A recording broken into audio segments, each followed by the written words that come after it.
सहवासात प्रथम आले. त्यानंतर 1930 मध्ये ते काँग्रेसचे अध्यक्ष झाले. 1930 मध्ये ते काँग्रेसचे अध्यक्ष झाले. अनेकांना असं वाटलं की मोतीलालांचा मुलगा म्हणून नेहरूंना गांधींनी ते पद दिलं. वास्तव हे आहे की हे पद स्वीकारण्याची नेहरूंची तेव्हा तयारी नव्हती. याचं कारण 1927 मध्ये परदेशाचा दौरा करून नेहरू भारतात आले आणि मद्रास काँग्रेसमध्ये उपस्थित राहिले. त्यावेळी नेहरू आणि सुभाषबाबू हे दोघेही काँग्रेस पक्षाचे सरचिटणीस होते. या दोघांनी मिळून मद्रास काँग्रेसमध्ये संपूर्ण स्वातंत्र्याचा ठराव मांडला. तो वर्किंग कमिटीत मंजूर झाला, अखिल भारतीय सभेत मंजूर झाला आणि अधिवेशनात प्रचंड बहुमताने मंजूर झाला. गांधी त्याला अनुकूल ते आणि मोतीलालजी हा देश अजूनही संपूर्ण स्वातंत्र्यासाठी तयार झालेला नाही अशी भूमिका घेणारे होते. त्यामुळं 1930च्या अध्यक्षपदाचा स्वीकार करायला नेहरूंनी नकार दिला. ते म्हणाले, मी जर अध्यक्ष झालो तर माझ्या जुन्या भूमिकेवर पाणी फिरेल.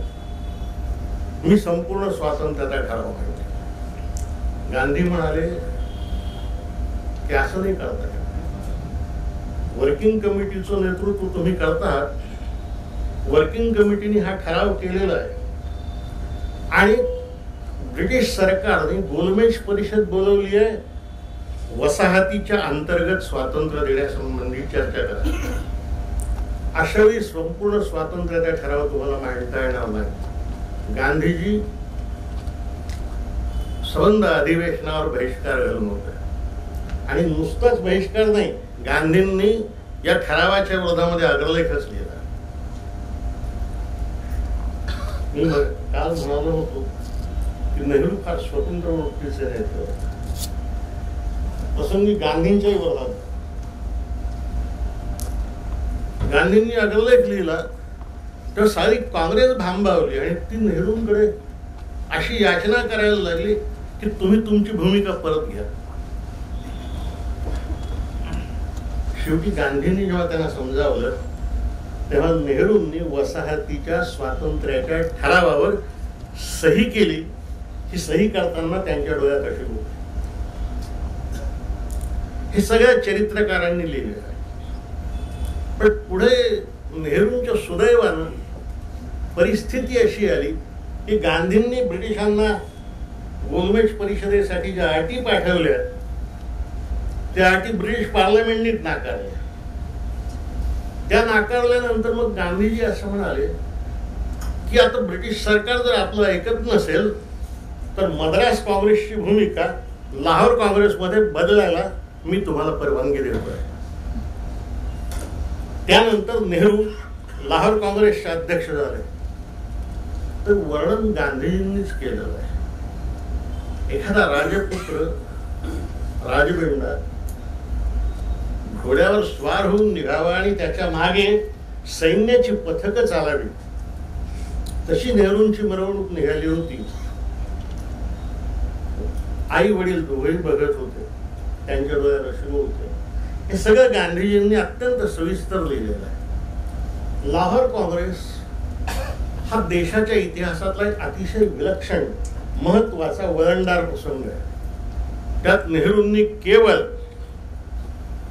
संपूर्ण स्वातंत्र्याची भूमिकाच मांडली नाही तर संपूर्ण स्वातंत्र्याचा ठराव गांधीजींनाच मांडायला लावला. गांधीजींनी तो मांडला आणि संपूर्ण स्वातंत्र्याच्या बाजूने ते बोलले. याच भाषणामध्ये नेहरूंनी प्रथम समाजवादाची घोषणा केली. ती घोषणा करत असताना नेहरू असं म्हणाले की मला ही गोष्ट ठाऊक आहे की माझ्या पक्षातल्या अनेकांना ही भूमिका मान्य नाही.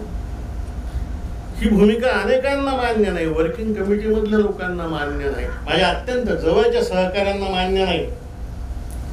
पण स्वातंत्र्य म्हणजे केवळ ब्रिटिशांनी जावं आणि आपल्या राज्यकर्त्यांनी यावं एवढाच माझा मर्यादित अर्थ नाही.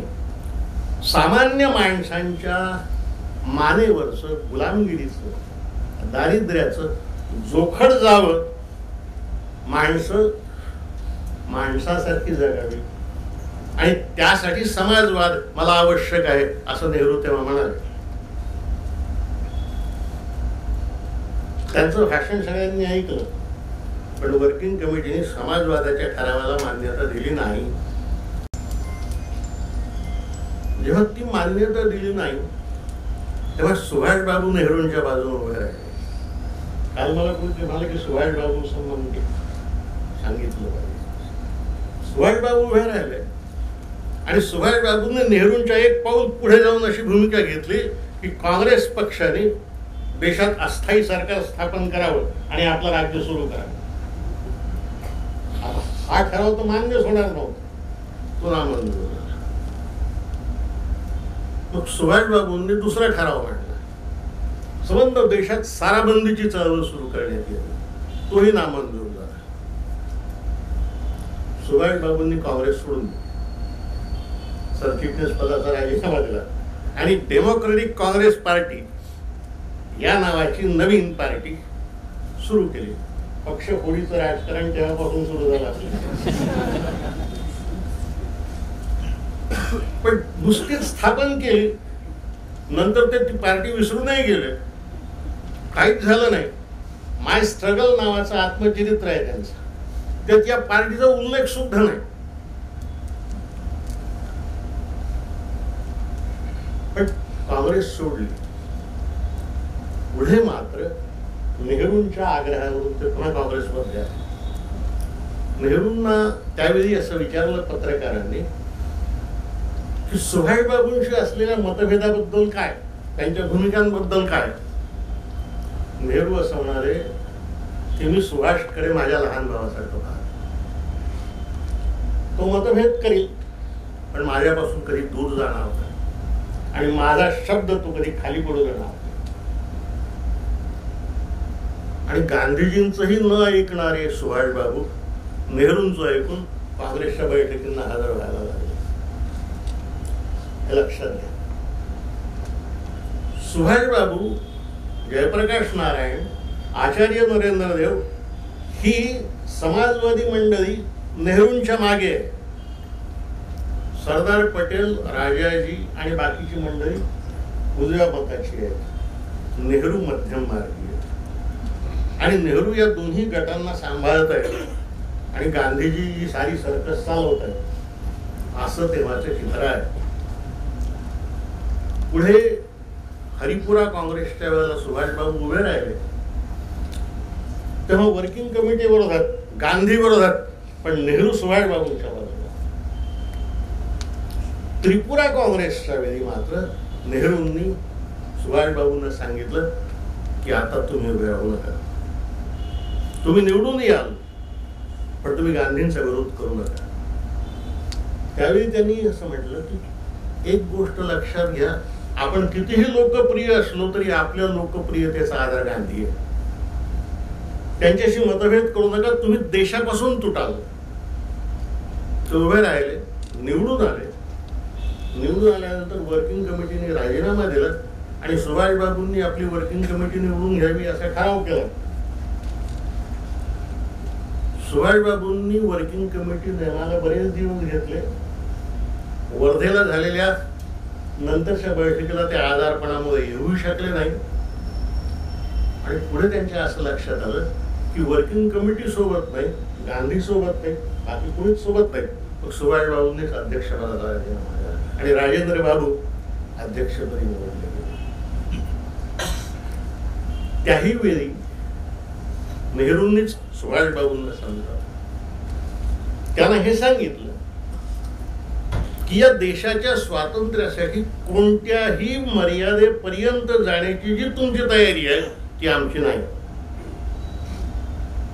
या देशाच्या स्वातंत्र्यासाठी तुम्हाला मुसोलिनीही चालतो, तुम्हाला हिटलरही चालतो, जपानचा पुजोही चालतो. आम्ही लोकशाहीवादी आहोत, आम्हाला यातलं काहीही चालत नाही. अतिशय स्पष्टपणे सुभाषबाबूंना नेहरूंनी हे ऐकवलंय.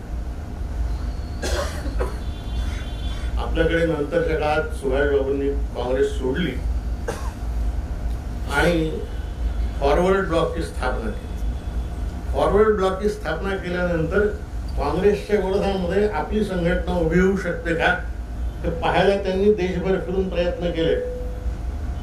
आपल्याकडे एक सावरकरांचा आणि त्यांचा एकत्र फोटो दाखवला जातो, तो त्या मोहिमेतला आहे, पण तेवढाच फोटो दाखवला जातो. त्यानंतर ते जीवनांनाही भेटले असतात, तो फोटो आपण दाखवत नाही. ते जीवनांनाही म्हणाले आणि सावरकरांनाही असं म्हणाले की या देशाच्या स्वातंत्र्यासाठी तुम्ही मागाल ती किंमत द्यायला मी तयार आहे, पण तुम्ही या लढ्यात माझ्यासोबत या. त्यांच्यापैकी कोणी तयार झालं. जिना येणारच नव्हते. सावरकरांच्या भूमिका स्वतंत्र. नंतरच्या काळामधला इतिहास आपल्याला हे सगळं मतभेद असताना सुद्धा नेहरूंचे आणि त्यांचे संबंध असेच राहिले. सुभाषबाबूंच्या मृत्यूची बातमी आली तेव्हा नेहरूंनी आपल्या भाषणात असं म्हटलं की तो देशभक्त होता, त्याचं मन प्रामाणिक होतं, या देशाची सच्ची सेवा करण्याची इच्छा त्याच्या मनामध्ये होती. त्याचं आणि आमचं वैचारिक दृष्ट्या पटलं नाही, हे त्याचं आणि आमचं दोघांचंही दुर्दैव. पण जर मी विचारांनी त्याच्या जवळ असतो तर कदाचित मी त्याचा अनुयायी झालो असतो. हे लहान मनाच्या माणसाचं बोलणं नाही, फार मोठ्या मनाच्या माणसाचं बोलणं. तर पुढचा एक कथाभाग आपल्याला ठाऊक आहे. सुभाषबाबू तिकडे गेले, हिटलर सोबत राहिले. हिटलरने त्यांना 2 वर्ष भेट दिली नाही, 7 महिन्यापर्यंत प्रवास करायला लागला बोटीतून वगैरे वगैरे. पुढे ते इम्फाल पर्यंत आले तेव्हा नेहरू म्हणाले जपानच्या किंवा जर्मनीच्या किंवा फॅसिस्ट फौजांच्या मदतीनं हा देश स्वतंत्र करण्याचा विचार हा वेडेपणाचा विचार आहे. हा देश स्वतंत्र होणार नाही, तो इंग्रजांचा गुलाम, त्याची गुलामी जाईल आणि इथं फॅसिस्टांची हुकूमशाही होईल. या ठिकाणी एक अतिशय वाईट गोष्टही सांगितली पाहिजे. आपली फौज घेऊन इम्फाल पर्यंत येण्याआधी सुभाषबाबूंनी टोकियोच्या विद्यापीठात जे भाषण केलं त्या भाषणात ते असं म्हणाले की हिंदुस्थानला लोकशाही परवडणारी नाही. या देशातला जातीयवाद, या देशातली आर्थिक विषमता ही जर नाहीशी करायची असेल तर या देशात दीर्घकाळ हुकुमशाही असावी लागेल. आणि पुढे जाऊन ते असं म्हणाले ती हुकुमशाही कम्युनिझम आणि फॅसिझम या दोन्ही विचारांना एकत्र आणून उभी केलेली हुकुमशाही आणावी लागेल. ही भूमिका कुठल्याही काँग्रेसच्या माणसाला मान्य होणार नाही, कुठल्याही माणसाला.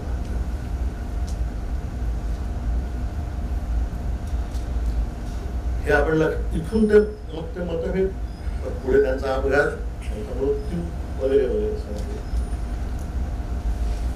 या साऱ्या पार्श्वभूमीनंतर मार्च 1947 मध्ये भारतात आलेल्या माउंटबॅटनने ताबडतोब स्वराज्य देण्याची घोषणा करून जिना आणि गांधींना एकत्र बोलवलं. त्यांच्यातले मतभेद मिटत नव्हते. याचं कारण जिना पाकिस्तानची मागणी सोडायला तयार, जिना पाकिस्तानची मागणी सोडायला तयार नव्हते, पण त्याचबरोबर त्यांना पूर्ण पंजाब म्हणजे आजचा जो आपल्याकडे पंजाब आहे तो आणि संपूर्ण बंगाल म्हणजे जो आपल्याकडे बंगाल आहे तो, त्या सकट ती राज्य हवी होती. गांधी असं म्हणाले की मी पंजाब आणि बंगालमधल्या शिखांना आणि हिंदूंना तुमच्या ताब्यात देणार. त्यावर जे मतभेद झाले पुढे ते फाळणीपर्यंत गेले आणि फाळणी झाली. माउंटबॅटनच्या उपस्थितीतच फाळणी झाली आणि फाळणीनंतर नेहरू देशाचे पंतप्रधान झाले. 1947च्या 15 ऑगस्टच्या मध्यरात्री त्यांनी पंतप्रधान पदाची शपथ घेतली. ती शपथ घेताना त्यांनी जे भाषण केलं तर ते असं म्हणाले की फार वर्षापूर्वी, फार काळापूर्वी आपण नियतीशी एक करार केला. तो करार पूर्ण करण्यासाठी एकत्र येऊन झटण्याची आपण शपथ घेतली पाहिजे. आणि मग ते भाषण फार गाजलं आहे, प्रसिद्ध भाषण. या दिवशी कामाला लागलेला माणूस पुढे 27 मे 1964 या दिवसापर्यंत अविश्रांतपणे दर दिवशी 18 तास काम करत या देशाची सेवा करत आहे. नेहरू असं म्हणायचे की मला अंथरुणावर पडून मरण येता कामा नये. 27 मेला त्यांचा मृत्यू झाला. 26 मेला डेहराडूनला एक परिषद आटोपून ते रात्री परत आले. कार्यालयीन काम पूर्ण केलं, सगळ्या फायली हातावेगळ्या केल्या. सकाळी त्यांच्या पोटात दुखायला लागला आणि नंतर त्यांनी डोळे उघडले नाही. अखेरच्या क्षणापर्यंत काम केलं, एवढी वर्षपर्यंत असा हा पंतप्रधान. या माणसाला आपल्या पंतप्रधान पदाच्या कारकिर्दीची जी सुरुवात आहे ती कमालीच्या एकाकीपणाने करावी लागली. नेहरू हा तसाही एकाकी माणूस, तसाही एकाकी माणूस. माणसं एकाकी कशी असतात? काल मी अटल बिहारींची गोष्ट सांगतो. त्यांनी एका मुलाखतीत मला असं सांगितलं की सभा में लाखों लोग आते हैं, बड़े चाव से सुनते हैं, तालियां बजाते हैं. कभी कभी मन में विचार आता है कि इनमें से मेरा कौन है. तो मन बोलता है कि तेरा कोई. असा नेहरू होता. वयाच्या 11व्या वर्षापर्यंत ते घरात एकटे होते. पुढल्या काळामध्ये ते ज्या संघटनेत गेले त्या संघटनेत त्यांची वैचारिक स्वतंत्रता एवढी मोठी होती की त्यांच्याशी जुळवून घेणं इतरांनाच कठीण होतं. लोक त्यांच्यापासून दूर झाले, मतभेद झाले, पण मतभेद झाले तरी माणसं तुटली नाही. 47 साली भारताला स्वातंत्र्य, प्रधानमंत्री झाले आणि पुन्हा त्यांचा एकाकी प्रवास सुरू झाला. 48 मध्ये समाजवाद्यांनी काँग्रेस सोडली. त्यांना वल्लभभाईंनी सोडायलाच लागले. समाजवाद्यांनी काँग्रेस सोडत असताना नेहरूंमध्ये पत्र लिहिलं होते. असं आहे की तुम्ही भांडवलदारांच्या मदतीनं या देशात समाजवाद आणू इच्छिता, तसा तो येणार नाही. जयप्रकाशांचं पत्र. नंतर समाजवादी पक्षानं ठराव केला नाशिकला. तो ठराव असा होता की नेहरूंच्या रूपानं या देशामध्ये हुकुमशाही येते आहे. नेहरूंच्या रूपानं या देशात फॅसिझम येतोय. आपले अनेक मित्र त्या पक्षात होते आहेत, त्यांच्याविषयी सहानुभूती बाळगून सुद्धा हे स्पष्टपणे कधीतरी सांगितलं. असा ठराव केला. समाजवादी मित्रांना आणखी एक गोष्ट सांगितली. नेहरूंनी जेव्हा समाजवादाची घोषणा केली तर गांधीजींनी त्यांना एक पत्र लिहिलं. त्या पत्रात असं म्हटलं की मी जगभरचे शब्दकोश पाहिले, त्यातल्या एका शब्दकोशातली समाजवादाची व्याख्या दुसऱ्या शब्दकोशातल्या व्याख्येशी जुळत नाही आणि कोणत्याही व्याख्या मला पटतच नाही. समाजवाद्यांनी गांधीजींच्या या प्रमादाबद्दल त्यांना क्षमा केली पाहिजे. समाजवादी सोडून गेले. पहिली लढाई त्यांना काँग्रेसमध्येच आपल्या लोकांशी करायची झाली.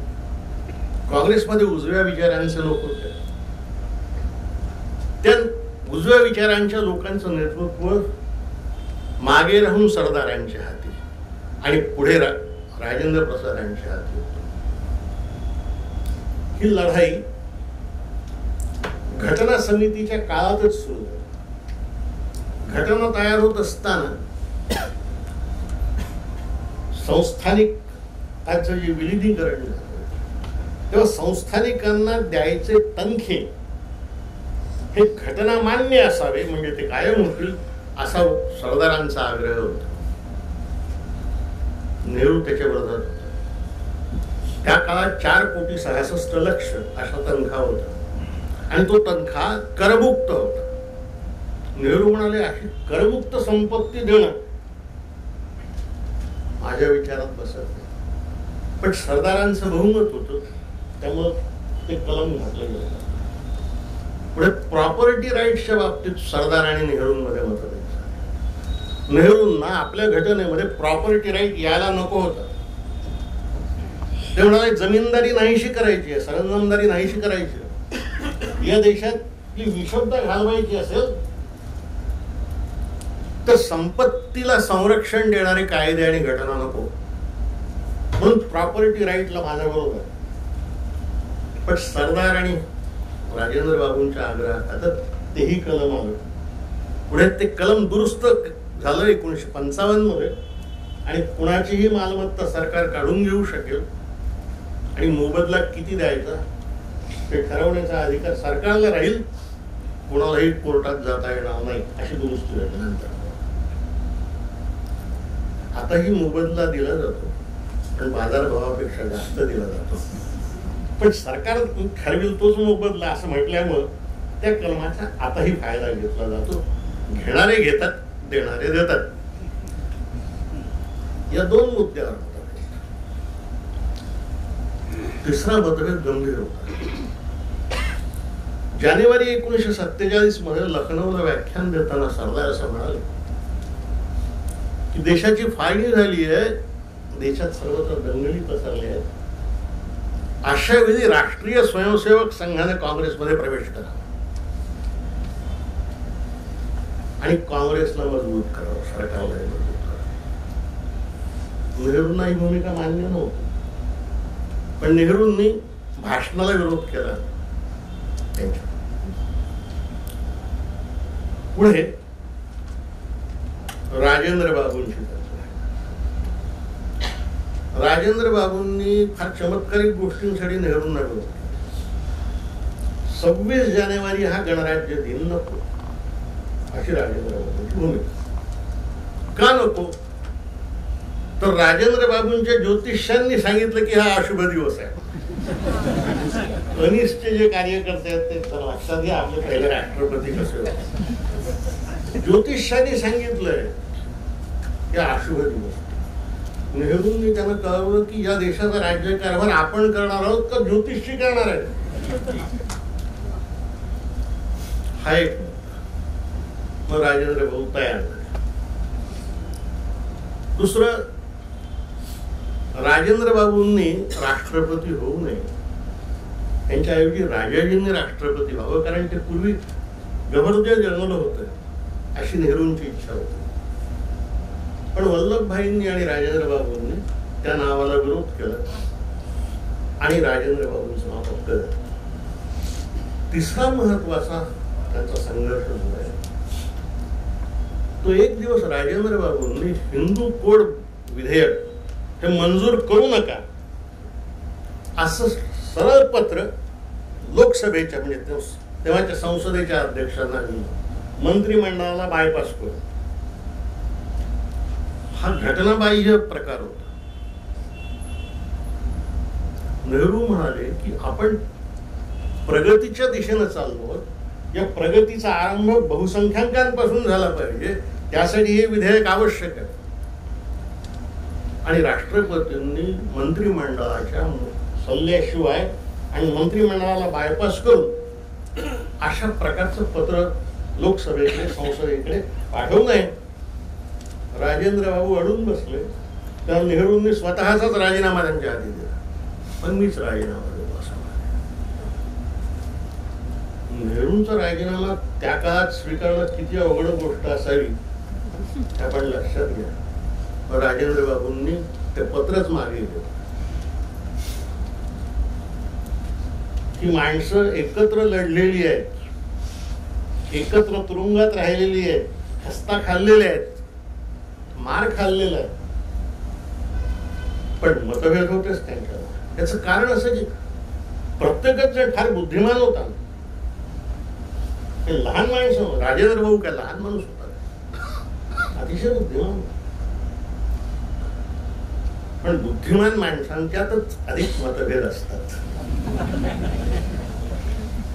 आणि सामान्य माणसांमधले मतभेद मिटतात, बुद्धिमंतांमधले कधी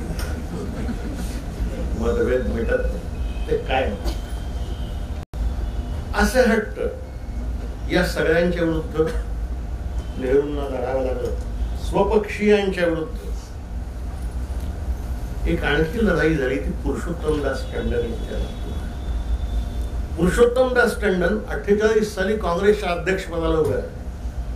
तो वर्किंग कमिटीने ज्या 14 लोकांची यादी केली अध्यक्षपदासाठी, यातला एक निवडला जावा. तर पहिलं नाव नेहरूंचं होतं आणि 11वं नाव टंडनचं.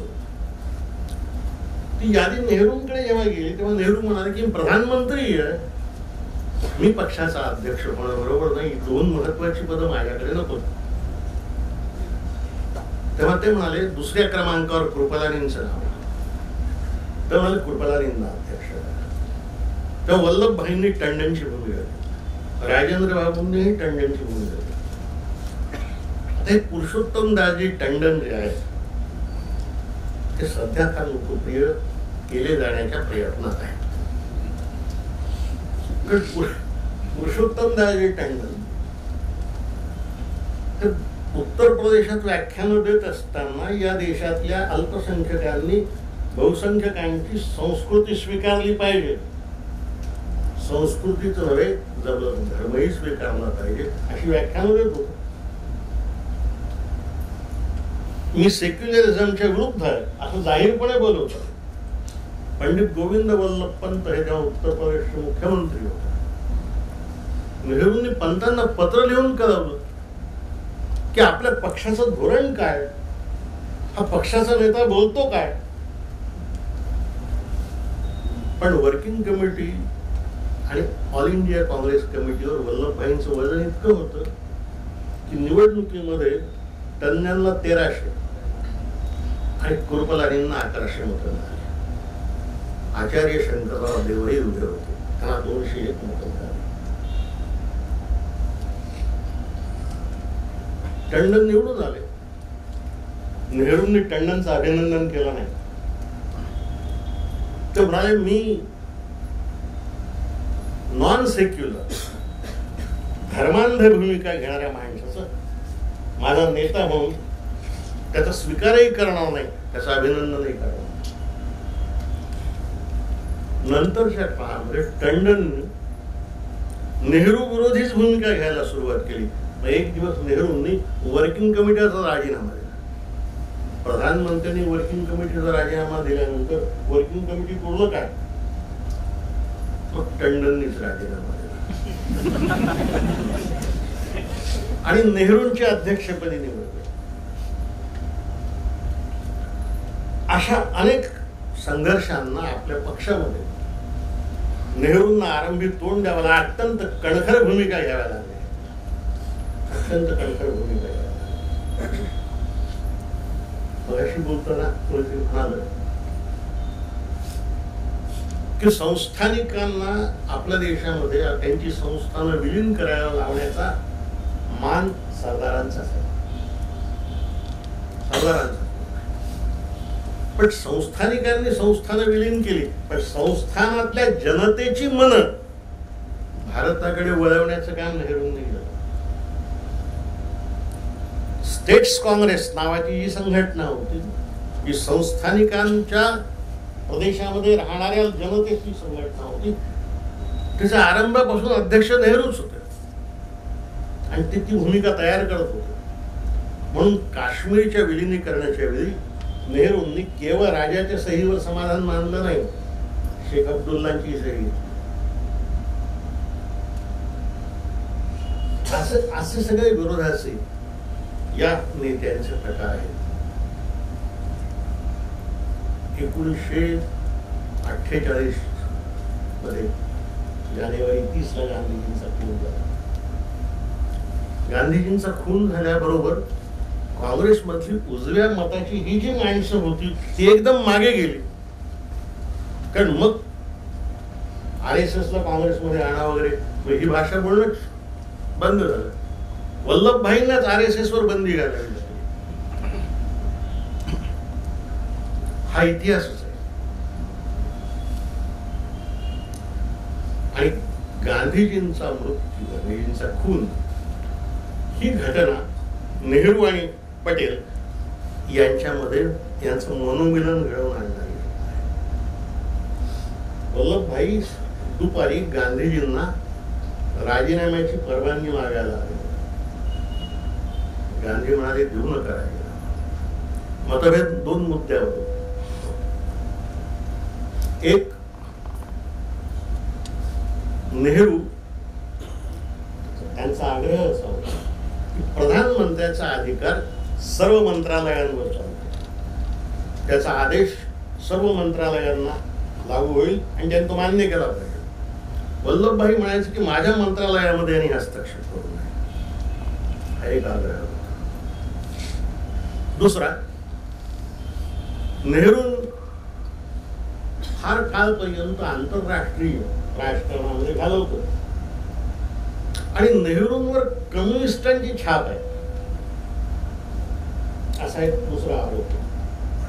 तेव्हाचं एक नेहरूंचं भाषण, त्याचं वाक्य सांगतो, communist communist communist. Why do you say this?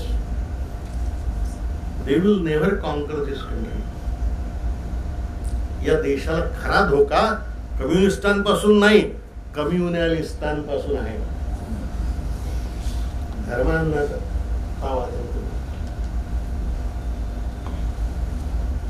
ते राजीनामा द्यायला परवानगी घ्यायला आले. शेवटी गांधीजी म्हणाले तुम्ही महाग. परत गेले. ते परत जातात, इकडे गांधीजींचा खून झाला. ते परत आले. नेहरू आधीच आले होते. गांधीजींच्या प्रेताकडे दोघांनी पाहिलं आणि एकमेकांकडे पाहिलं आणि नेहरू गांधी पटेलांच्या खांद्यावर डोकं ठेवून ढसाढसा रडले. कधीतरी या मोठ्या माणसांच्या मतभेदांचं खरं स्वरूपही आपण समजून घेतलं पाहिजे. पुढे वल्लभभाई जेव्हा पावले त्या वल्लभभाईंनी आपल्या मुलीला मृत्यूपूर्वी बोलवलं मणिबेनला आणि तिला सांगितलं की ती पेटी जी आहे त्या पेटीमध्ये पक्षाचे 1.5 लाख रुपये ते तू नेहरूला नेऊन दे.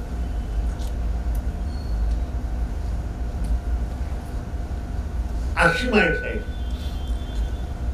त्यांच्यामध्ये मतभेद होते, मतभिन्नता होते, क्षुद्रता होती, लहान नव्हते, फार होते माहिती. नेहरूंचा आणि पटेलांचा पत्रव्यवहार दुर्गादासनी 2 खंडात प्रकाशित केलाय. या आकाराची पत्र आहे. रोज भेटत होते, बोलत होते, तरीही 10 पानांची पत्र एकमेकांना लिहित होते.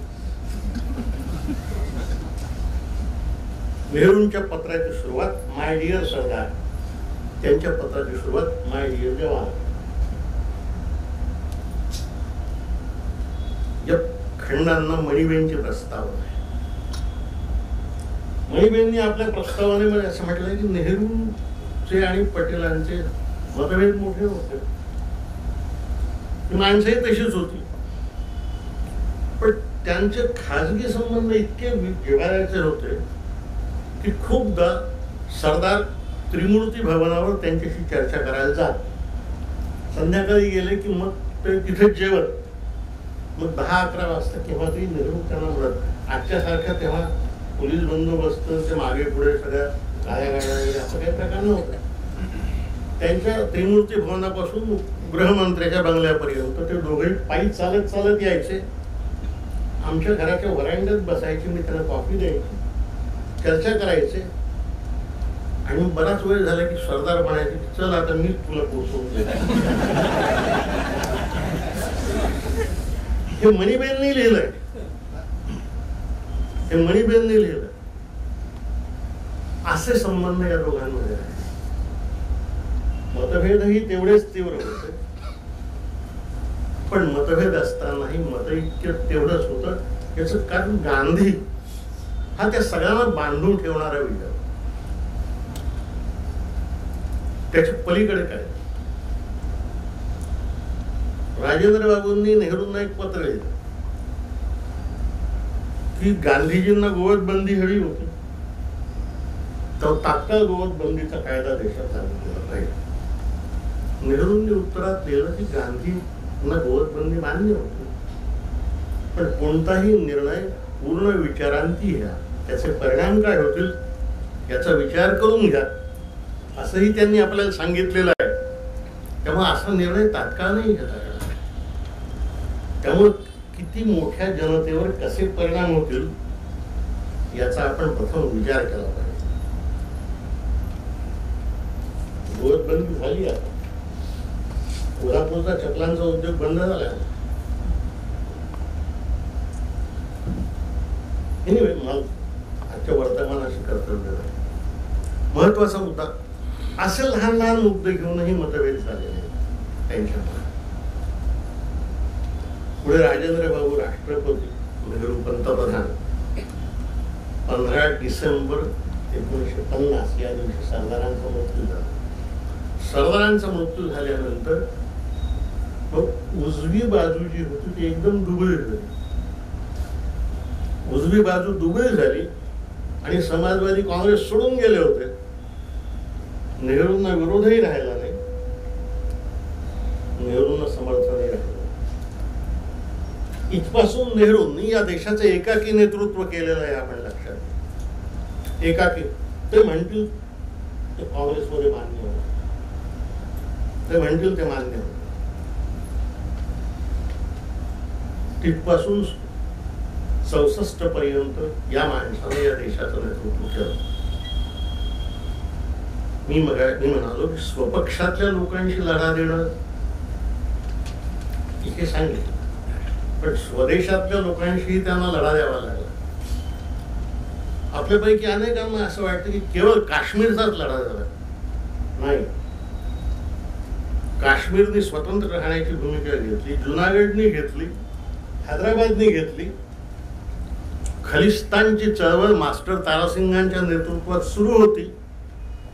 दक्षिणेमध्ये पेरियर रामस्वामींची द्रविडिस्तानची चळवळ सुरू होती.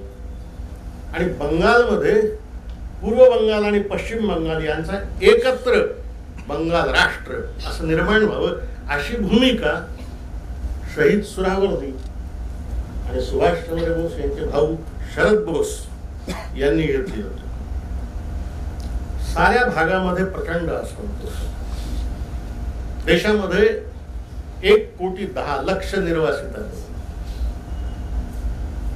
त्यांच्या पुनर्वसनाची समस्या होती.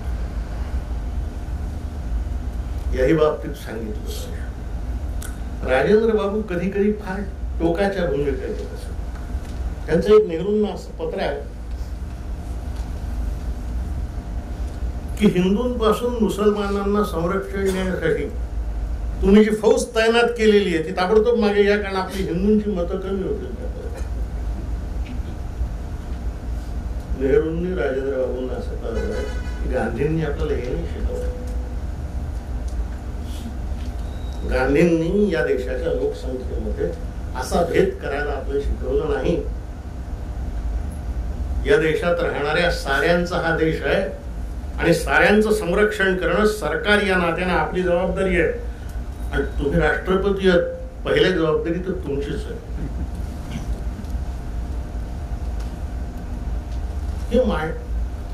कधी कधी मोठी माणसं सुद्धा कशा चमत्कारिक भूमिका घेतात आणि त्यांची सुद्धा समजूत, लहान पोरांची समजूत काढावी तशी कशी काढावी लागते याचा हा नमुना आहे. इथून नेहरूंच्या बाकीच्या राजकीय कारकिर्दीकडे आपण वळतो. पहिल्यांदा 1950 साली नेहरूंची कारकीर्द त्यांचा राजीनामा मागण्यापासूनच सुरू झाली. ओरिसामध्ये कालाहंडी भागामध्ये एक माणूस भुकेनं मेला, भूक बरी. एक माणूस भुकेनं बळी गेला तेव्हा काँग्रेसच्याच लोकांनी संसदेमध्ये नेहरूंचा राजीनामा मागितला. ते म्हणले देश स्वतंत्र आहे, तुम्ही देशाचे पंतप्रधान आहात आणि तरीही माणूस भुकेनं मरतो म्हणजे काय, यू हॅव टू रिझाईन. नेहरूंनी जे उत्तर दिलंय संसदेत ते असं आहे, ते म्हणाले मला मी या पदाच्या मागे नव्हतो, मी या पदाच्या मागे हे पद मला देशाने दिलंय, पण तुम्ही म्हणाल तर मी हे पद सोडायला तयार, पण तुमची मागणी फार महत्वाची. 1942 मध्ये बंगालमध्ये दुष्काळ पडला, त्या दुष्काळात 40 लाख माणसं मेली. कलकत्त्याच्या सडकेवरची प्रेत ट्रक्स मधून वाहून नेली जात. 40 लाख माणसं मेली, कोणी कोणाचा राजीनामा नाही मागितला. तिथे एक भूक बळी गेला आणि तुम्ही पंतप्रधानाचा राजीनामा मागता. ही स्वातंत्र्यानं सामान्य माणसाच्या आयुष्याला दिलेली किंमत आहे.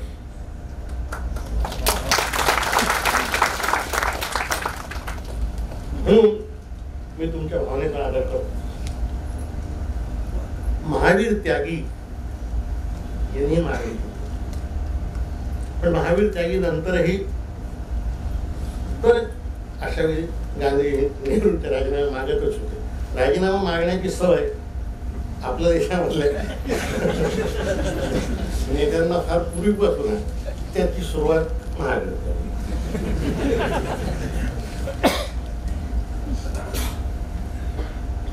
52च्या निवडणुका झाल्या, समाजवादी पक्ष हिरिरीनं उतरला. त्यांना असं वाटलं की आपण दुसऱ्या क्रमांकाचा पक्ष म्हणून घेतो. काही झालं नाही तसं. ते इतक्या खालच्या नंबरावर होते की त्याला दुसरं म्हणणं हे सुद्धा सुखच आहे. विरोधच नव्हता. देश नेहरूंच्या मागे, सारे धर्म नेहरूंच्या मागे, जनता त्यांच्या सोबत, पक्ष त्यांच्या सोबत. ते म्हणतील ती पूर्व दिशा. त्या काळामध्ये अनेक इंग्लिश वर्तमानपत्रांनी परदेशातले असं लिहिलं की नेहरू मनात आणेल तर या देशाचा हुकुमशाही होऊ शकतो.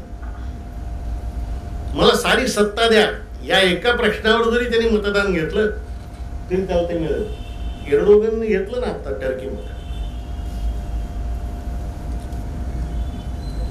पण नेहरूंनी असं केलं. नेहरू सारा काळ संसदेत बसायचे, विरोधी पक्षांची व्याख्यानं ऐकायची,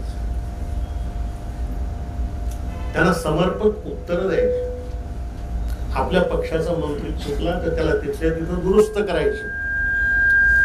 या देशामध्ये घटना लोकशाही, संसदीय लोकशाही रुजवण्याचंच काम नेहरूंनी केलं. इतकंच नाही तर साधे शिष्टाचार सुद्धा त्यांना शिकवले.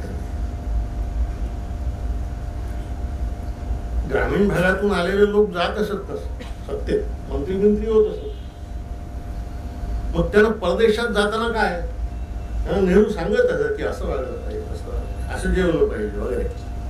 जॉन मथाईने आपल्या डायरीमध्ये या कथा बऱ्याच लिहून ठेवलेल्या आहेत की नॉनव्हेज कसं खायचं असतं, परदेशी पाहुण्यांसमोर वगैरे वगैरे. तुम्हाला आठवत असेल तर लाल बहादूर शास्त्री जेव्हा काश्मीरमध्ये हजरतबाल शोधायला गेले तेव्हा विमानतळावर नेहरू आपला ओव्हरकोट घेऊन गेले त्यांच्यापर्यंत की अरे हा कोट घालून जा, तुझ्या अंगात काही नाही, काश्मीरची थंडी फार मोठी आहे. अशा पद्धतीची उभारणी आणि रुजवणी लोकशाहीची या देशामध्ये या नेत्यांना आरंभापासून करायला सुरुवात केली. या देशामध्ये सुतळीचा तोडा होत नव्हता, टाचणी होत नव्हती. त्या देशामध्ये नेहरूंनी पोलादाचे कारखाने काढले, रेल्वे इंजिनांचे कारखाने काढले. हा देश रेल्वेने बांधून काढला. शेतीच काल कुणीतरी म्हणाला की शेती बुडवली. त्या नेहरू पंतप्रधान झाल्यानंतर या देशात दुष्काळ पडले नाहीत. दर 3 वर्षांनी दुष्काळ पडायचा. नेहरू जगभर भीक मागत फिरले. कुठून गहू आणला, कुठून तांदूळ आणला, कुठून मिलो सुद्धा आणला, पण हा देश जगवला. याच कारण सामान्य माणसाची त्या माणसाच्या डोळ्यात फार मोठी मत. त्यात तो अंत्योदय बघतो. पंचवार्षिक योजना सुरू केल्या, त्या वेळेत पूर्ण होतील याची काळजी घेतो. भाकरानांगल धरण बांधलं, हिराकून बांधलं, कोयना नेहरूंच. कधीतरी कृतज्ञतेनं आपण सांगितलं पाहिजे ना महाराष्ट्राच्या लोकांना, ही धरणं नेहरूंच्या हातात. त्यानंतर एवढी धरणं पुन्हा झाली नाहीत ना, ती झाली नाही म्हणून मग लहान धरणं बांधा, बंधारे बांधा, अशी आपली समाजवादी आंदोलन सुरू झाली. हे जाऊ द्या. मोठी धरणं, मोठे कारखाने, भाभा अणुशक्ती केंद्राची उभारणी नेहरूंच्या. या देशामध्ये आज जी अणुशक्ती आहे तिचा आरंभ नेहरूंनी केला.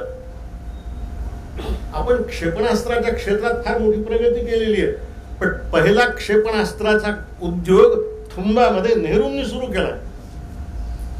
काही दिवसापूर्वी इंडिया टुडेने एक अंक काढला होता. त्याच्या पहिल्या पृष्ठावर एक चित्र होतं की त्या क्षेपणास्त्राचं वरचं टोक 2 मुलं सायकलला मागे बांधून नेत आहेत थुंबा केंद्राकडे.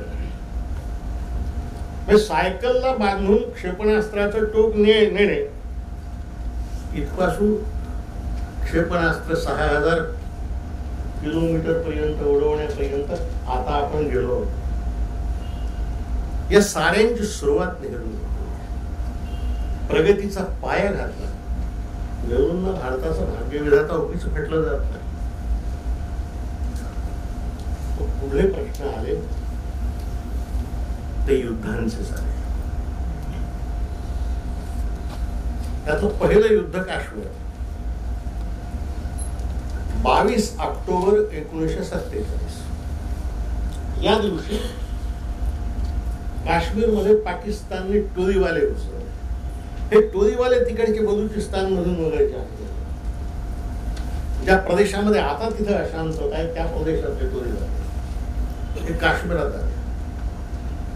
काश्मीरचा राजा आपलं संस्थान भारतात विलीन करायला तयार होता. त्याला स्वतंत्र राहायचं. हा महाराजा हरिसिंग जो आहे हा इतका सुस्त होता, कथा सांगण्यासारखी सांगतो. श्रीनगर पासून 13 किलोमीटरवर पाकिस्तानच्या फौजा आल्या तेव्हा त्याने भारत सरकारकडे मदत मागितली.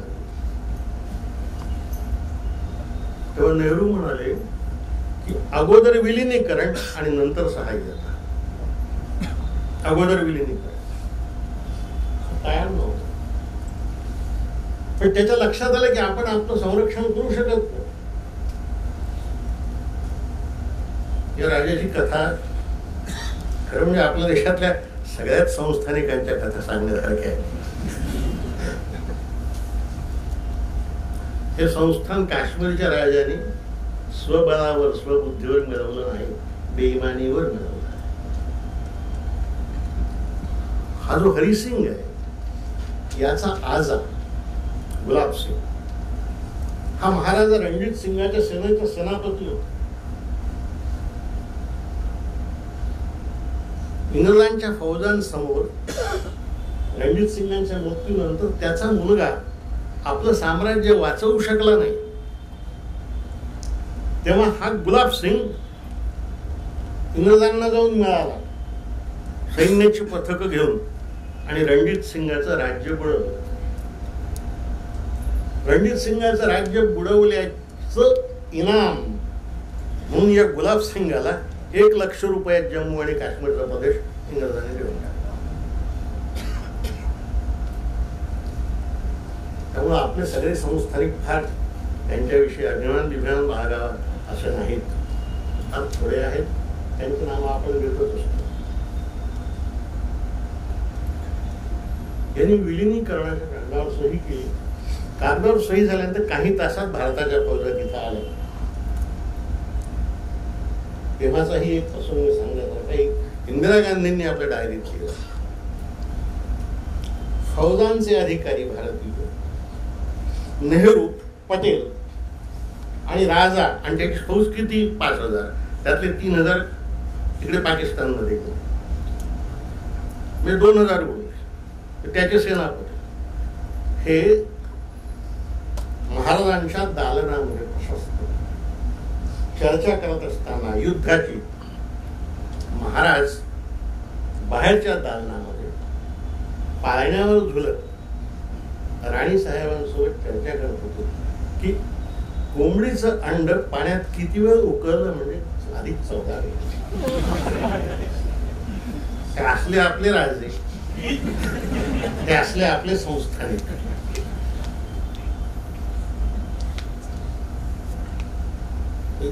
इतरांचं सांगत नाही, इतरांचा इतिहास याहून भयानक आहे. स्वतंत्र पुस्तक लिहा.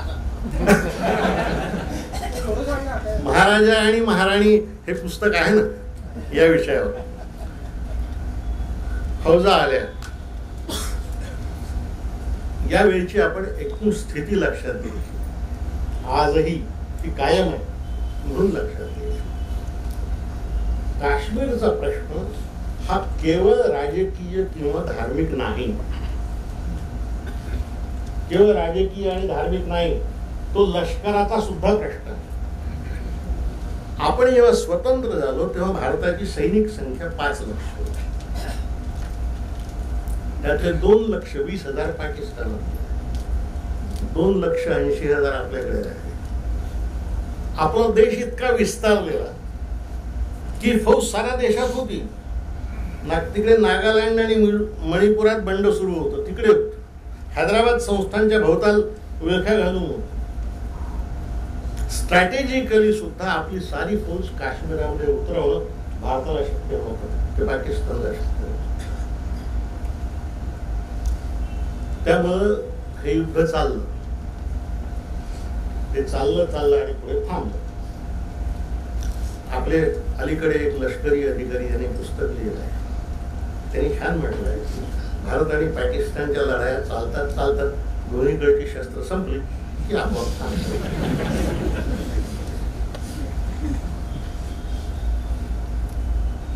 सैन्यबळ सारखं, शस्त्रबळ सारखं, कारण शस्त्रास्त्रांची सुद्धा फाळणीच्या वेळी वाटणी झाली होती. अर्धी विमानं त्यांची, अर्धी आपली, अर्ध्या बोटी त्यांच्या, अर्ध्या आपल्या. ही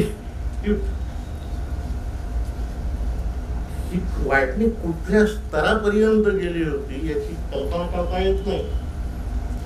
तेव्हाच्या व्हाईसरायला सेनापती म्हणून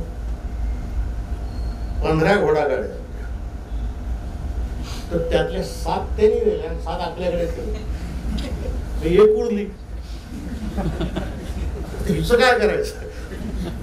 पाकिस्तान वाले तिचे 2 चाकं घेऊन गेले.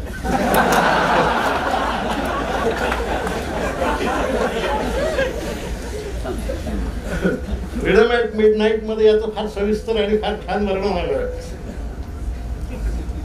तो सैन्यबळ सारखं, शस्त्रबळ सारखं आणि युद्ध प्रदेश जो आहे तो त्यांच्या ओळखीचा, आपल्या सैन्याच्या ओळखीचा. त्यामुळे ते युद्ध चाललं. किती दिवस चाललं ते? 22 ऑक्टोबर 1947 या दिवशी जे युद्ध सुरू झालं ते 1 जानेवारी 1949 या दिवशी संपलं. 14 महिने चालले. आणि 14 महिने चालल्यानंतर आपण पाकिस्तानच्या फौजा 3 किलोमीटर मागे हटवू शकतो. आपल्या पुष्कळ लोक लष्कराचं ज्ञान नसतानाही त्याविषयी फार अधिकारानं बोलतात. 2 दिवस नेहरू निधन राहिले, 1 आठवडा चालवलं तरी काश्मीर मुक्त झालं. मी अतिशय मोठ्या माणसांना हे बोलताना ऐकलंय आणि फार आत्मविश्वासानं बोलतात. तर कधीतरी सांगितलं, अरे 14 महिने युद्ध चाललं आणि 14 महिने युद्ध चालल्यानंतर आपण फक्त इथपर्यंत सरकू शकलं, हा नेहरूंचा दोष नाही, हा इतिहासाचाच दोष आहे. इतिहासानं आपल्याला जो लष्करी वारसा दिला त्याच्याच बळावर आपण लढलो. कधीतरी सामान्यपणे असं या देशाची लोकसंख्या इतकी आहे, आपण लोकसंख्या लढत नाही ना.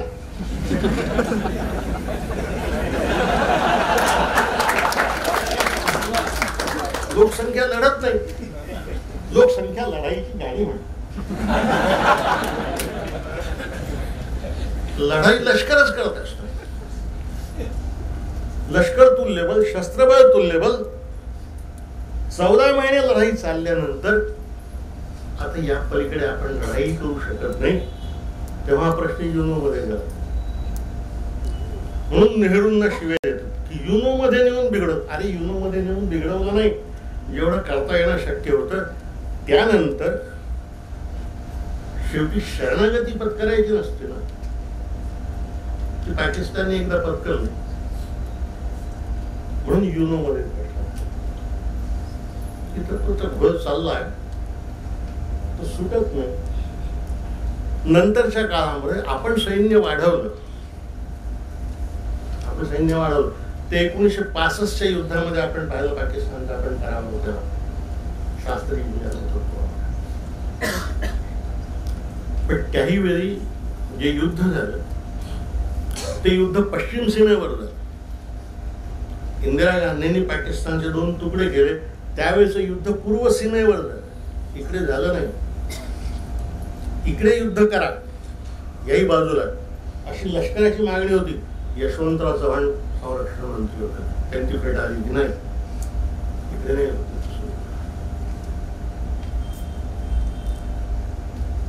त्या काळात आपण लष्कर वाढवलं, तसं पाकिस्तानने वाढवलं. आपण अण्वस्त्र तयार केली, त्यांनीही केली. ज्या दिवशी भारतानं 5 अणुबॉम्बचे स्फोट केले, त्याच्या 7व्या दिवशी त्यांनी 6 स्फोट केले. आजच्या घटकेला आपल्या शस्त्रागारामध्ये 110 अणुबॉम्ब आहेत, त्यांच्या शस्त्रागारात 276 आहेत. कधीतरी तर आपण वस्तुस्थिती लक्षात घ्यायची. केवळ नेहरूंना शिव्या द्यायच्या आहेत ते बरोबर आहे, आणि तो धोरणाचा भाग असतो. किंवा शिव्या द्यायच्या आहेत म्हणून बोलायचं. आपलं बळ किती होत. तेव्हापासून काश्मीरचा प्रश्न तसाच आहे आणि आजही तो तसाच आहे. तिथले राज्यकर्ते बदलले, आपल्याकडे एक पक्ष गेला, दुसरे पक्ष आले, तिसरे पक्ष आले, जोरात बोलत राहिले. पण निषेधाचे खलिते पाठवणे आणि वेगवेगळ्या स्तरावरच्या चर्चा घडवून आणणे या पलीकडे आपणही काही केलं नाही.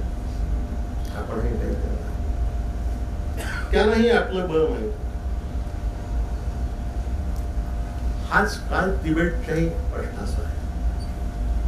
तिबेटमध्ये चीननी फौज आणली. 1949 मध्ये चीन मध्ये लाल क्रांती झाली. 50 साली त्यांनी तिबेट ताब्यात घेतलं.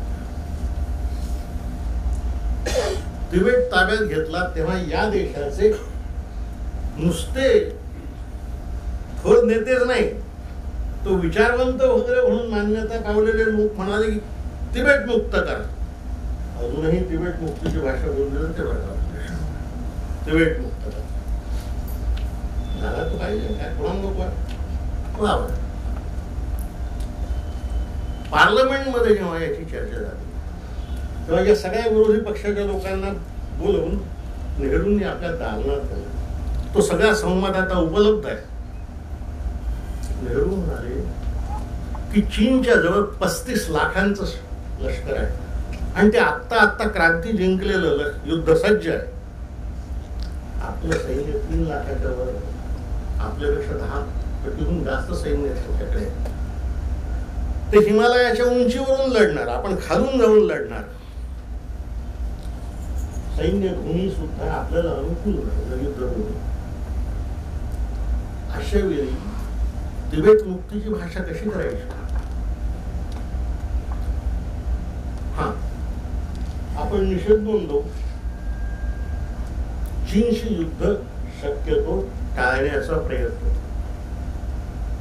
आचार्य कृपलानी तेव्हा नेहरूंना, ते कृषक प्रजा पार्टीचे, ते नेहरूंना म्हणाले कि ये सब कैसे करना, जो आपको देखना है क्योंकि आप प्राइम मिनिस्टर है. आपले विरोधी पक्ष तेव्हापासूनच फार बेजार असतात. हे नेहरूंना ऐकवलं त्यानं. नेहरूंनी ते मुकाट्याने ऐकून घेतलं. फार अपमान पचवले आहेत या माणसाला. त्याला दिसत होतं. तो म्हणाला ही आत्महत्या आहे. तिबेटमध्ये लष्कर पाठवा. ते पुढे 1962 मध्ये आपल्याला दिसलं असतं. 62 मध्ये आपण पराभूतच झालो. हा प्रश्न थोडा समजून घ्यायचा. भारत आणि तिबेट ब्रह्मदेश आणि आपण घडला पाकिस्तान यांची जी सीमारेषा आहे ती सर हेनरी मॅकमहोन नावाच्या माणसाने तयार केली. हा मॅकमहोन भारत सरकारचा 1917 मध्ये परराष्ट्र मंत्री होता. त्यांनी ही सीमा तयार. या सीमेच्या मान्यतेवर तिबेटच्या राज्यकर्त्यांची तेव्हाच्या सही आहे. भारताची सही. पाकिस्तान तेव्हा निर्माणच झाला. म्हणून तिबेटचे राज्यकर्ते आणि भारताचे राज्यकर्ते मॅकमोहन सीमारेषेला मान्यता देणार आहेत. चीनने जेव्हा तिबेट ताब्यात घेतलं तेव्हा चाऊ एन लायनी अशी घोषणा केली की आम्हाला ही रेषा मान्य नाही, आम्हाला ही रेषा मान्य नाही. याचं कारण इंग्रजांनी आणि तिबेटच्या राज्यकर्त्यांनी आखलेली सीमा आहे. आता तिबेट आमच्या ताब्यात आहे, आम्ही आमचा प्रदेश आहे तो. आणि ब्रिटिश राज्यकर्ते आता भारतातही राहिले नाही, तेव्हा आम्हाला सीमाच मान्य. इथून या वादाला सुरुवात. या काळामध्ये ब्रह्मदेश आणि चीन यांच्या दरम्यान ही सीमा चीनने मान्य केली. त्यानंतर बांडुंग परिषदेमध्ये भाषण करताना चीनचे प्रतिनिधी असं म्हणाले की जे ब्रह्मदेशाबद्दल मान्य आहे ते भारताबद्दलही आम्हाला मान्य आहे. नेहरू हा गोळा माणूस नव्हता. काल मी खूप पाकिस्तानचा प्रसंग सांगितलं. त्याला कळत होत की हे सगळं खेळवणच आहे. आपण शस्त्रबळ वाढवू शकतो, किती वाढवू शकतो त्याचं कारण आपण लक्षात घ्या. चीनचे राज्यकर्ते आपल्या देशाचं सारं राष्ट्रीय उत्पन्न लष्कराच्या आणि शस्त्रांच्या वाढीवर खर्च करतो. माओ त्से-तुंग जोपर्यंत जिवंत होता, मी गेलोय त्या काळात, तोपर्यंत चीनचा ग्रामीण भाग नुसता अर्धपोटीच नाही तर अर्धा दगडही होता. त्यांनी जनतेला काही दिलं नाही. शस्त्रबळ. आता जो किम उल करतोय तोच प्रकार तिबेटमध्ये खायला नाही. चीनमध्ये त्या काळामध्ये नासेरला 30,000 तेलाचे पिके खाण्याच्या माओ त्से-तुंगने पाठवले. कशासाठी? तर तो अमेरिकेशी काहीतरी युद्ध करतो म्हणून त्याला जगाला आपली ताकद दाखवली. त्यानंतर बांडुंग परिषदेच्या नंतर नेमके 19 दिवसांनी चीनचा पंतप्रधान असं म्हणाला की उत्तर प्रदेशच्या उत्तरेला नीती नावाची जी खिंड आहे त्या खिंडीमध्ये भारतानं आपलं लष्कर उभं केलं. ही सुरुवात आहे. आणि ते त्यांनी ताबडतोब परत घेतलं. नेहरू चीनला गेले आणि त्यांनी सांगितलं की असं काही नाही, दाखवलं. तर चीनने तो आरोप मागे घेतला. त्यानंतर चीनने आपल्या नकाशामध्ये भारताची शहरं दाखवायला सुरुवात केली. अरुणाचल दाखवतात अजूनही. आणि दलाई लामा म्हणतो अरुणाचल चीनचा आहे म्हणून. आणि तो तिकडे नेहरूंना शिवे देतो. इथून सुरुवात झाली. 1962 मध्ये चीनने कोणतंही कारण न देता भारतावर चढाई केली. याच्या अगोदरची एक घटना सांगितली पाहिजे. की तिबेटच्या बाबतीमध्ये भारताने जे धोरण स्वीकारलं त्याचं स्वागत करायला आयसेनहॉवर भारतात आले होते आणि संसदेत भाषण करून त्यांनी नेहरूंना म्हटलं की तुम्ही शांतता राखा, आम्ही जगाच्या वतीनं तुमचं अभिनंदन करतो. भारत अमेरिकेच्या गोटात नव्हता, पाकिस्तान अमेरिकेच्या गोटात. चीननी हल्ला केला त्याच्या अगोदर अक्साई चीन नावाचा जो प्रदेश आहे, या अक्साई चीन वर भारत आपला हक्क सांगतो, चीनही आपला हक्क सांगतो आणि पाकिस्तानही आपला हक्क सांगतो. 750 मैल लांबीची सडक चीनने 14 महिन्यात बांधून काढली. 14 महिन्यात. त्याला पाकिस्तानची मदत केली. आता ही तो जो कॉरिडॉर बांधतायत 46 अब्ज डॉलर्सचा, तो काश्मीरातून आपल्या प्रदेशातून जातोच आहे. त्याला आपण मान्यता देत नाही, पण आपण त्याला विरोधही करू शकत नाही. हे लक्षात घेतलं पाहिजे. लष्करी वास्तव हे आहे की आपण काश्मीरात पाकिस्तानच्या सीमेवर सर्जिकल स्ट्राईक करू शकतो. केलंही आहे. डोकलाममध्ये नाही करू शकत. डोकलाममध्ये आहेत ना त्यांच्या सेना उभ्या. नुसत्या सेना उभ्या नाहीत, घर बांधतायत ते, जमिनीमध्ये खंदक खणतायत, समोरासमोर सेना उभ्या आहेत, आपले सैनिक पाहत आहेत, ते खंदक खणत आहेत. तिथं आपण सर्जिकल स्ट्राईक करत. हे मोदींच्या काळातला, हे नेहरूंच्या काळातलं नाही. कधीतरी हे वास्तव आपण लक्षातच घेतलं पाहिजे. सामान्यपणे असं होतं की देशाचं नेतृत्व करणारी जी माणसं असतात, मग ते नेहरू असतील नाही तर मोदी असतील, ते आपल्या देशाचं दुबळे पण सांगत नाही. त्यावर पांघरून घालण्यावर घरातला करता माणूस जसं ग्रहछिद्र लपवत असतो तसं नेत्यांना वागावं लागत असतं. त्याला असं म्हणता येत नाही की आम्ही दुबळे आहोत. त्याला हेच म्हणावं लागतं की नाही, आम्ही तयार आहोत. आपला तो सेनापती एक रावत आहे, तो पुढाऱ्यांपेक्षा जास्त बोलतो. दोन्ही आघाड्यावर लढू, तिन्ही आघाड्यांवर लढू असं बोलत असतो तो. पण त्याला विचारतही नाही कोणी, ते निर्मला सीतारामन काय विचार.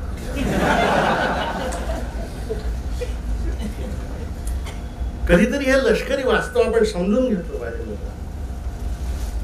भारत आणि चीनच्या दरम्यानचा प्रश्न हा विचारांचा नाही, हा राजकारणाचा नाही, तो लष्कराचा. पाकिस्तानही भारतातला लढाईचा प्रश्न सुद्धा लष्कराचा आहे. आपण पाकिस्तानचा एक निर्णायक पराभव केला, त्याचे 2 तुकडेच केले इंदिरा गांधी. ज्या काळामध्ये इंदिरा गांधीने त्याचे 2 तुकडे केले तेव्हा वाजपेयीने तिला दुर्गा म्हटलं. पण दुर्गा काय प्रत्येक शतकात जन्माला येत नाही. झाले दैवतांचे दिवस, आता माणसं.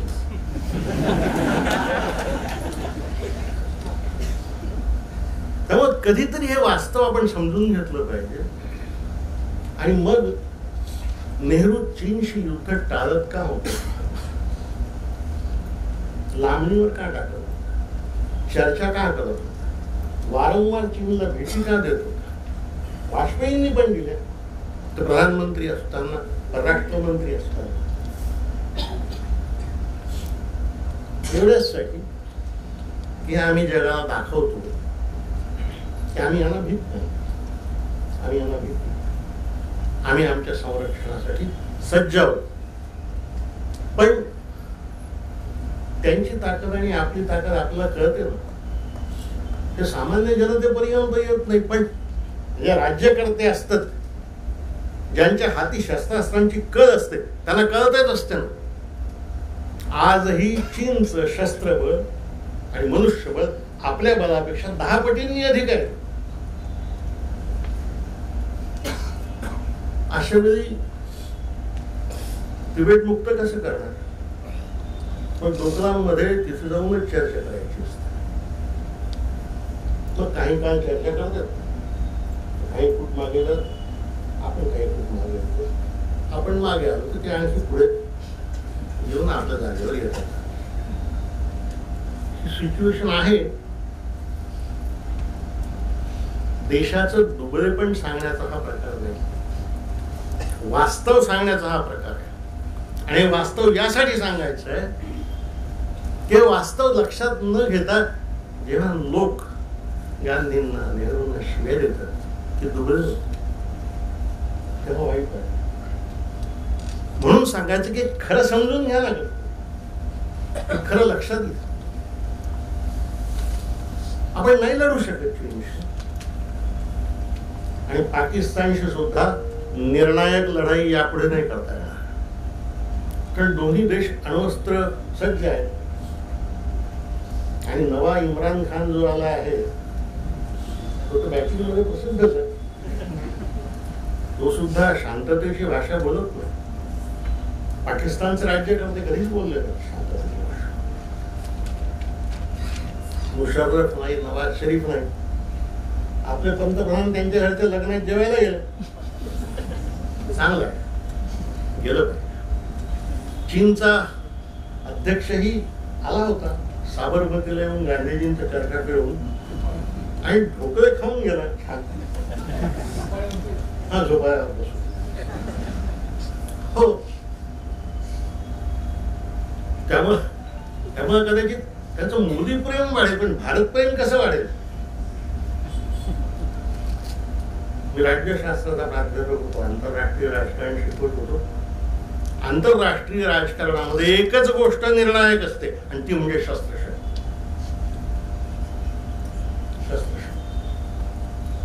बाकीच्या चर्चा, राजकारण, बुद्धिमत्ता हा फक्त डिप्लोमसी मध्ये कार्य. आम्ही कसं उत्तर दिलं, आम्ही किती निषेधाचे ठराव पाठवले. प्रत्यक्षात युद्ध नाही करता येत. युद्ध करता येत नाही कारण हे वास्तव आहे. हे चीनच्या बाबतीत, हे तिबेटच्या बाबतीत. चीननी हल्ला केला, काही काळपर्यंत ते या देशात राहिले, आपला प्रदेश ताब्यात घेतला आणि पुढे एक दिवस काही न सांगता ते चालले गेले परत. मग ही लढाई केली कशाला? चीनचा प्रतिनिधी तेव्हाच्या सिलोनच्या भंडार नायके या पंतप्रधानांना असं म्हणाला की या भारताकडे शक्तियुक्ती काही नाही, याचे नेते उगाच जगभर गुंडाळत असतात आणि जगाचं नेतृत्व करण्याची भाषा बोलतात. त्यांचा नक्षा उतरवायचा होता. हे भंडार नायकेंनी लिहिलेलं आहे स्वतः की चीनच्या नेत्यांनी माझं असं बोलून दाखवलं. माधव वैद्य नावाचे राष्ट्रीय स्वयंसेवक संघाचे बौद्धिक प्रमुख आहेत. मी त्यांच्यासोबत तरुण मुलामध्ये होतो, ऑल इंडिया प्रतिनिधी होतो त्याचं काही करतो. जेव्हा मी त्यांच्याशी याच्यावर चर्चा केली तेव्हा त्यांनी मला असं विचारलं की मग नेहरूंनी जगाची मदत का घेतली? त्याचं उत्तर मी काल दिलं. आपल्या जगात नेतृत्व नव्हतं, एकही शक्तिशाली देश आपल्या बाजूने नव्हता. रशियाचा स्टॅलिन, गांधी, नेहरू, पटेल हे भांडवलदारांचे हस्तक आहे असं म्हणत होतात. राधाकृष्णन सारख्या आपल्या वकिलाची मरेपर्यंत भेट घेतली त्यांनी.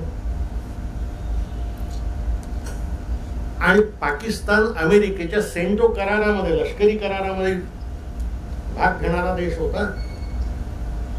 त्याची चीनशी तेव्हापासूनच संबंध होते. तेव्हा अमेरिका ही आपल्या बाजूने येऊ शकली. मग कोण येणार होत? नेपाळ. तो तर आता चीनच्या मांडीवर जाऊन बसला. श्रीलंका, मॉरिशस, म्यानमार, एकही शेजारी देश आपल्या बाजूने येत नव्हता. एकही महासत्ता आपल्या बाजूने येणारी नव्हती. केवळ स्वबळावर उभं राहायचं आणि काही नाही तर या देशाचं मनोबल कायम राखायचं. चीनच्या युद्धाच्या शेवटी नेहरूंनी भाषण जे केलं संसदेत, त्या भाषणात ते असं म्हणाले की माझ्या पाठीत खंजीर खूप असतात, माझा विश्वासघात झाला, प्रधानमंत्र्याचा पराभव, जनतेचं नाही. याच कारण त्या युद्धाच्या काळामध्ये या देशातली जनता कधी नव्हे तेवढी एकसंध उभी राहील. हे ऐक्य या देशात यापूर्वी मी पाहिलं नाही. तेव्हा अपराधी असतील तर आम्ही आहोत, लोक नाही. हे चीनच्या बाबतीत. पण त्याची दुसरी बाजू अशी की रशिया नाही, अमेरिका नाही म्हणून नेहरूंनी नॉन अलाइनमेंटचं धोरण स्वीकारलं. हे नॉन अलाइनमेंटचं धोरण योजनापूर्वक स्वीकारलेलं नाही, नाईलाज म्हणून स्वीकारलेलं आहे. एकही महासत्ता आपल्या सोबत नाही. भारताची फार इच्छा होती अमेरिकेसोबत जायची, म्हणून आपल्यापैकी अनेकांना हे आठवत असेल की 2 जर्मनीमध्ये आपण पश्चिम जर्मनीला मान्यता दिली, 2 व्हिएतनाममध्ये अमेरिकेच्या ताब्यात असलेल्या व्हिएतनामला मान्यता दिली, कोरियामध्ये सुद्धा 2 कोरियामध्ये जे अमेरिकेच्या ताब्यात होतं त्याला मान्यता दिली, रशियन कोरियाला मान्यता दिली. पण तरीही जॉन फास्टर डलेस नावाचा जो परराष्ट्र मंत्री होता तो म्हणायचा की हा तुमचं नॉन अलाइनमेंट आहे ना, ही अनिती आहे, आमची बाजू नीतीची आहे, तुम्ही आमच्याकडे या.